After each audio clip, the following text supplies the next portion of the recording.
नमस्कार, मैं अंजलि मिश्रा। स्वागत है आप सभी का दो न्यूज में। आपको बता दें कि इस वक्त उत्तर प्रदेश से एक खबर निकलकर सामने आ रही है। 4 चरणों का मतदान जो है संपन्न हो चुका है। 5वें चरण का मतदान जल्द देखने के लिए मिलेगा। और इसी दौरान आपको बता दें कि जब चौथे चरण का मतदान चल रहा था तो एक मुस्लिम महिला द्वारा एक क्लेम किया गया था, एक दावा किया गया था, जहां पर उसने ये कहा था कि साइकिल का बटन दबाया तो फूल छपकर आया।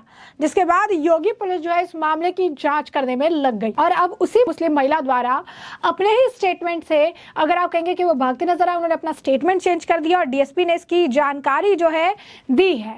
और उन्होंने बताया है कि किस तरीके से महिला कह रही है कि कोई भी गड़बड़ी, कोई भी जो है दिक्कत नहीं है, अब वो संतुष्ट है। वहीं दूसरी तरफ यूपी के एक बाहुबली नेता ने बीजेपी को समर्थन देने का ऐलान किया है। और ये राजा भैया नहीं है, क्योंकि राजा भैया से जुड़ी जो खबर है वो हमने आपको पहले भी बता दी थी, लेकिन अब एक और बाहुबली आप कह सकते हैं नेता का नाम निकलकर सामने आ रहा है, जिसने अब बीजेपी को अपना समर्थन देने का ऐलान किया है।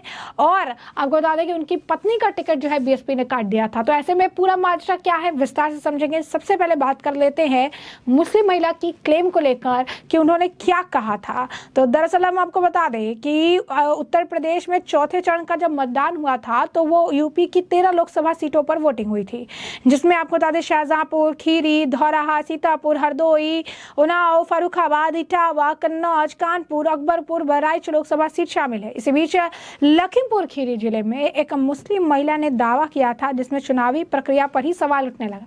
हालांकि बाद में महिला का यह दावा फर्जी पाया गया। दरअसल आपको बता दें कि लखीमपुर खीरी में सुबह मतदान करने आई मुस्लिम महिला ने आरोप लगाया था कि उसने ईवीएम में बटन साइकिल का दबाया पर पर्चा कमल का जो है निकला। महिला के ऐसे आरोप ने सभी का ध्यान अपनी तरफ खींचा और सोशल मीडिया पर उसकी वीडियो तेजी से वायरल होने लगी। वहीं महिला के आरोपों पर प्रशासन ने एक्शन लिया और खुद उस महिला के पास पहुंची और वही अब उस महिला का वीडियो लखीमपुर खीरी के डीएम के अकाउंट से शेयर किया गया, जिसमें वो कह रही है कि कोई गड़बड़ी नहीं हुई है और वो संतुष्ट है। डीएम लखीमपुर खीरी ने इसका वीडियो साझा करते हुए लिखा, जांच कराई गई, आरोप निराधार है। और जब वो वीडियो साझा की गई थी तो लिखा जा रहा था कि लखीमपुर खीरी में महिला कह रही है कि बटन साइकिल का दबाया, पर्चा कमल का निकला। क्या मजाक चल रहा है और लोग खामोश क्यों हैं? तो आप समझिए कि मुस्लिम महिला ने जब ये दावा किया था तो विपक्ष को कहने के लिए जो है एक मुद्दा मिल गया था। विपक्ष जो है इस मामले को लेकर, अगर आप कहेंगे, काफी ज्यादा जो है प्रतिक्रिया देता हुआ नजर आया था। इस मामले को लेकर चुनावी प्रक्रिया पर ही सवाल खड़े कर दिए थे। कहा जा रहा था कि चुनाव ठीक से नहीं कराया जा रहा है। ऐसे भी जब मतदान शुरू हुआ तो समाजवादी पार्टी ने बैक टू बैक जो है ट्वीट कर दे भी शुरू कर दिया। बैक टू बैक उन्होंने एक्स पर पोस्ट डालना भी शुरू कर दिया। यहाँ पर बूथ काम नहीं कर रहा, यहाँ पर ईवीएम काम नहीं कर रहा, यहाँ पर गुंडागर्दी हो रही है, यहाँ पर ये स्लो चल रहा है बूथ नंबर में, यहाँ पर वोटिंग करने नहीं दिया जा रहा है, यहाँ पर झड़प हो रही है, यहाँ पर बूथ कैप्चरिंग हो रही है। और हर बार एक ही पैटर्न में समाजवादी पार्टी जो है बैक टू बैक कई सारे पोस्ट करती है। और ये पहली बार नहीं है जब समाजवादी पार्टी के नेताओं द्वारा इस तरीके के पोस्ट या ट्वीट किए गए हैं। इससे पहले भी कई बार इसी तरीके से बयानबाजियां की गई, इसी तरीके से जो है चीजें कही गई, इसी तरीके से जो है बैक टू बैक पोस्ट किए जाते हैं जब चुनावी माहौल होता है, मतदान होता है। और उस दिन सुबह से लेकर जब तक मतदान चलता है, हर एक जगह जहां जहां आप कह सकते हैं कि मतदान हो रहा है, हर एक सीट जहां जहां भी मतदान होता रहा है, वहां को लेकर वो पोस्ट करते हैं, वहां को लेकर वो ट्वीट करते हैं, वहां को लेकर उनमें कुछ गड़बड़ी जो है बताते हैं, कहीं पे कुछ दिक्कत बताते हैं, कभी कुछ दिक्कत बताते हैं, ताकि जब वो हार जाए तो फिर इसका ठिकरा जो है वो ईवीएम पर फोड़ सके। जब वो हार जाए तो ये बता सके कि जिम्मेदारी जो है उनकी नहीं है, जिम्मेदारी किसी और की है। ईवीएम में गड़बड़ी हो गई तो इसमें दिक्कत हो गई, तो इन लोगों को वोट नहीं डालने दिया गया, तो ये किया गया। तो कहीं ना कहीं पूरी तरीके से जब अपनी हार का पता लग जाता है इन्हें, तो अपने हार से पहले ही एक मनगढ़ंत कहानी बनाना शुरू करते हैं। और इस कहानी के कई कैरेक्टर्स को जो है पहले से ही सत्यापित किया जाता है, प्री प्लान किया जाता है।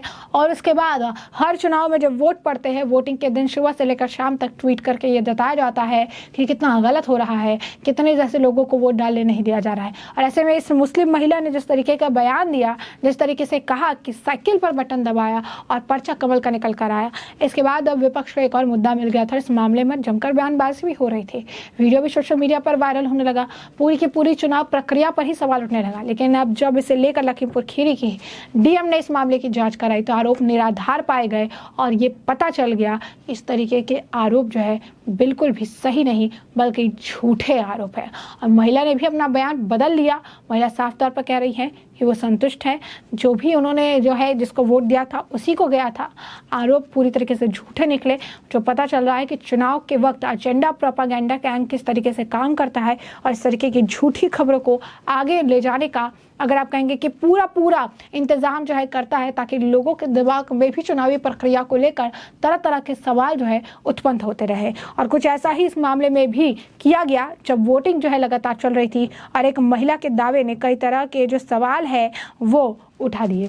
अब वहीं दूसरी तरफ अगर हम बात कर ले तो उत्तर प्रदेश अगर आप कहेंगे कि काफ़ी अहम रहता है, काफ़ी अहम रोल जो है लोकसभा चुनाव में वो मतलब उसका होता है, क्योंकि 80 लोकसभा सीटें इसके पास है। तो ज़्यादा से ज़्यादा लोकसभा सीटें जो है उत्तर प्रदेश में है और ऐसे में कहीं ना कहीं उत्तर प्रदेश बहुत बड़ा एक रोल निभाता है लोकसभा चुनाव में जीत को लेकर। अब इसी बीच अब बात कर लेते हैं उस बाहुबली नेता की जिसका हम जिक्र कर रहे थे, जिन्होंने अब बीजेपी को अपना समर्थन देने की बात कही है। पहले शुरुआत में खबर आ रही थी कि राजा भैया जो है बीजेपी को अपना समर्थन दे सकते हैं, बीजेपी के साथ चलेंगे। बीजेपी को मुलाकात भी हुई थी उनके वरिष्ठ नेताओं से, लेकिन अब एक और नेता का नाम सामने आ रहा है और वो है पूर्वांचल के बाहुबली नेता और पूर्व सांसद धनंजय सिंह।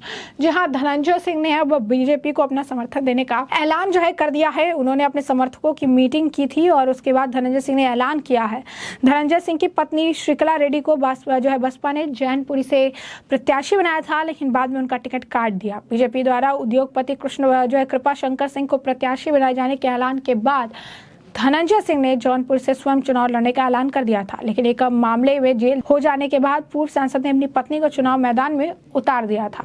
श्रीकला रेड्डी को चुनाव मैदान में उतारा था। धनंजय सिंह ने अपनी पत्नी श्रीकला रेड्डी को जौनपुर लोकसभा क्षेत्र से चुनाव मैदान में उतारा। बहुजन समाजवादी पार्टी ने श्रीकला रेड्डी को प्रत्याशी घोषित किया था, लेकिन कुछ ही दिनों बाद बसपा ने अचानक धनंजय सिंह की पत्नी श्रीकला का टिकट काटकर पूर्व सांसद श्याम सिंह यादव को कैंडिडेट बना दिया।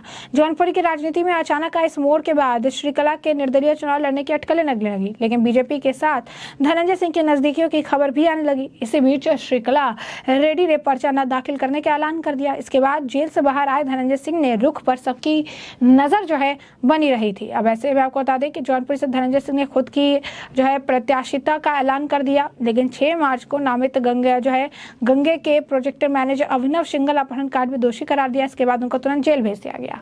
अब ऐसे में अभिनव सिंघल नमामि गंगे परियोजना के प्रोजेक्ट मैनेजर थे। 2020 में अभिनव ने अपने अपहरण और रंगदारी पर एफआईआर दर्ज कराई थी। पीड़ित अभिनव सिंघल ने 10 मई 2020 को पूर्व सांसद धनंजय सिंह उनके साथी विक्रम पर एफआईआर दर्ज कराया था।